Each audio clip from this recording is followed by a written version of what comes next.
everyone, my name is Megan and I'm the creator of Knitting in Norway by Megan. Today we're making this deliciously cute baby-sized knitted headband. It can fit baby and toddler girls up to about 5 years old, and it's a project I really enjoy working with. So this DIY tutorial is meant to help you to make this yourself if you want to do so for your own little girls, or if you actually want to give this as a nice gift for a baby shower or a special occasion. I just love this girly pink, isn't it cute? And I'll be showing you how to get this beautiful rib stitch design and how to get that stylish twist in the front. It's really nice and stretchy, and I just wanted to show you how it looks in the front and the back. So, without further ado, let's get started. To make this headband, you will need a pair of knitting pins. I'm using size 3.5 millimeters. We also need one skein of yarn. I'm using merino wool for this project, and I'm using this bright pink color today. I like to use merino wool because it's soft and keeps you warm, yet cool enough to use in the summertime. It's also not itchy. I think merino wool is perfect. It's a bit pricey, but totally worth it because I always like to say a comfy baby is a happy baby. The next thing we need is a pair of scissors, very important to have. We're also going to need a measuring tape. This can come in handy because we are going to knit up to a specific length, and a large eyed needle, which we will use for the very finishing touch. I promise it won't be too much sewing. So first of all, we're going to make a slip knot. Now making a slip knot is really easy, and what I'm doing is I'm using my fingers to wind the knitting pin into one, just like that. There we go. Then we're going to cast on 20 stitches to the knitting pin. So let's go ahead and do that.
So now that I have my foundation cast on, I'm going to start knitting. Remember, we're doing a 1x1 rib stitch. So we're going to knit one and purl one. So from the right, pick up one stitch along with the loose yarn, like that. Then I'm purling by picking up 2 stitches from the other direction, those 2. And then I'm tucking it under the loose yarn and pull through. And we do it again. Knit 1 stitch along with the loose yarn, and then 2 stitches, those two, 1, 2, just like that, and we just tuck it under the loose yarn and pull through just like that. So feel free to pause this video so you can try it out.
So after knitting that row, I'll now move on to the next row.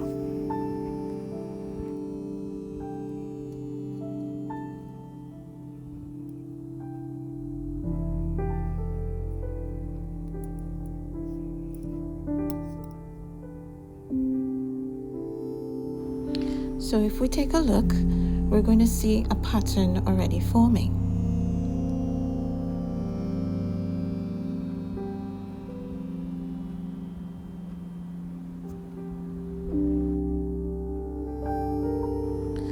So let's continue.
So as we finish another row, we're going to see that pattern more now. The stitches are showing up as 2, 1, 2, 1, 2, 1, 2, 1, 2, 1. So that's a good indication that we are on the right track and we are doing our project correctly.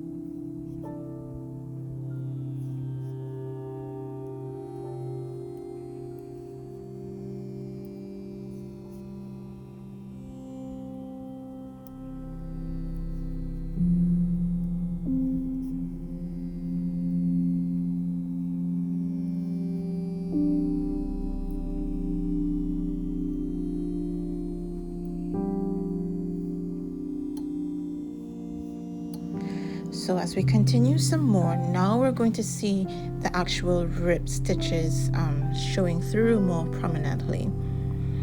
So we're just going to keep going. I want to show you another row.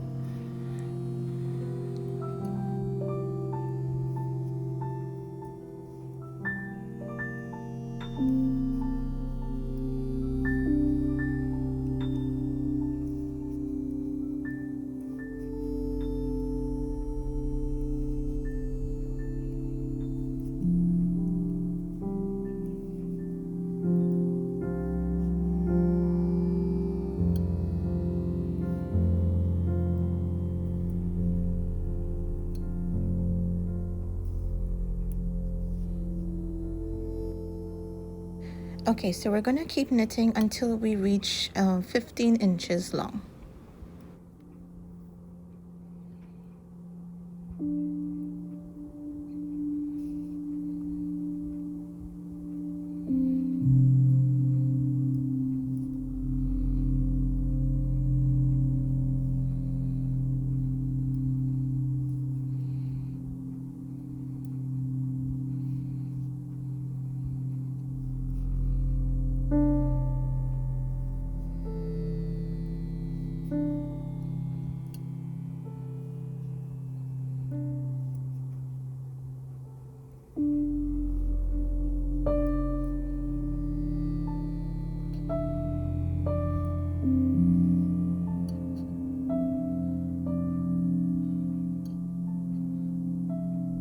Still have a long way to go, so let's keep going. It's actually a good time to pause the video and continue and come back when you're almost done. Okay, so I didn't want to bore you guys with all that knitting. I just wanted to make sure that you understood the technique, and we are almost there. So I'm just going to complete my final row because I want this to measure 15 inches.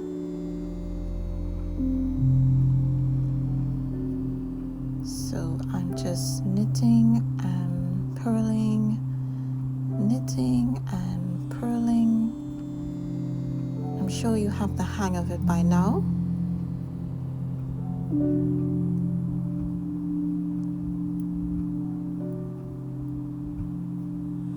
There we go. So I want to cast off and seal that end, but before I do that, I just want to measure this band and make sure it's at 15 inches. Grab my measuring tape. Yep, that's the correct length. And it's time to cast off now. Alright, so I need to create a seal and cast off. So I make sure that I loosen up some more yarn. And I'm going to knit as normal, and I'm going to start with the first stitch. So with the first stitch, I'm going to, together with my loose yarn, pick it up, then wind or tuck under the loose yarn, and then sort of twirl the pin the other direction and pull out in a loop. I know this can be a little tricky, so if you need to, you can pause the video and look at it again. Then we're going to knit the next stitch, which is a double stitch on the pin, and we're doing this loosely. Then we pick up the first stitch on the other one and pull it over. So I'm doing that now. Pick it up, pull it over the other one, pull it over and out of the pin. So we'll have only one stitch remaining on the pin. Okay, so let's do this. It took me a while to get this right, and I know that you can do it too.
Now that we're at the last stitch, I'm going to get a good amount of length from my yarn before I cut it.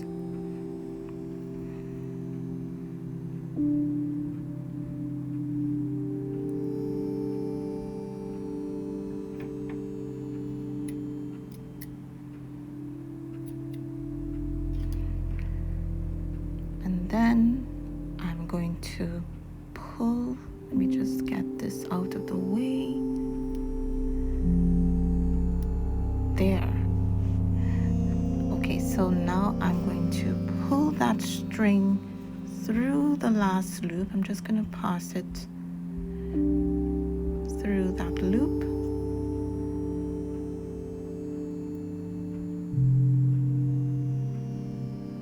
And just pull it before I release the knitting pin, before I let go of that knitting pin.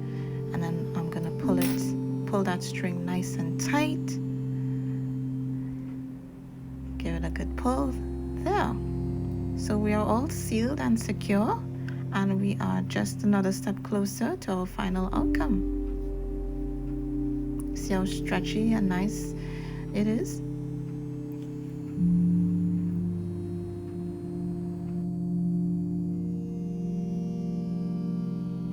Alright, so finally we're going to put this headband together, and I'm going to show you how to make that beautiful stylish twist in the front.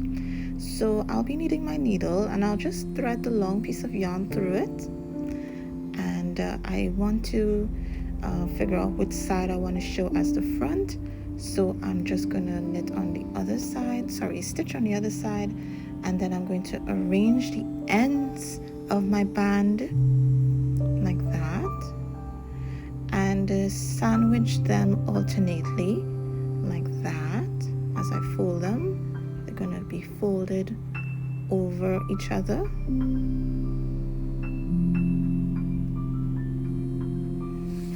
And now that I have them all together, it's time to stitch them all together.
I just like to make my stitches nice and secure, so that's why I'm just going over that one more time.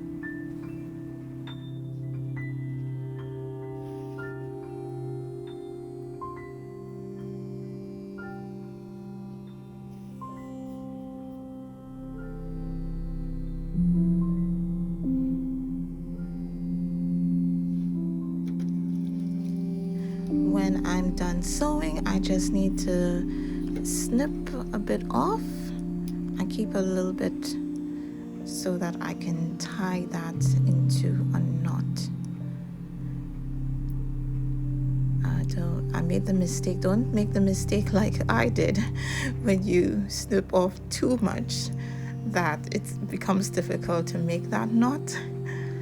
But yeah, you need to just snip off a bit, and you go ahead, tie it into a decent knot so that it doesn't unravel or anything.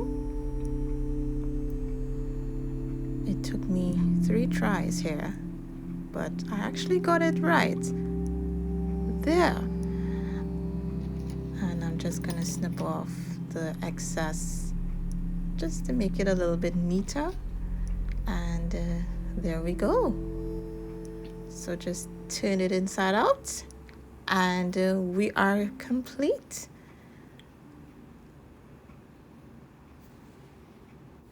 So we've actually completed our project, and I am absolutely delighted that I can show you how it's done. I hope that it was easy to understand, especially if you're a beginner. I really tried to explain it as simply as I could. And as I said earlier, this is really cool to make on your own if you have your own little girls or if you want to give as a gift. And I've also left a link in the description to my Etsy store where I have plenty of headbands that you can shop for if you're interested. It's really nice for keeping ears warm, especially during the colder seasons, and it's going to help to keep that chilly wind out also. As you can see, there's a lot of stretch, and you can be certain that it's going to last. It was a lot of fun to make this DIY tutorial, and if you like this video, please go ahead and give it a thumbs up. Thank you for watching, and I'll see you in my next video. Hada!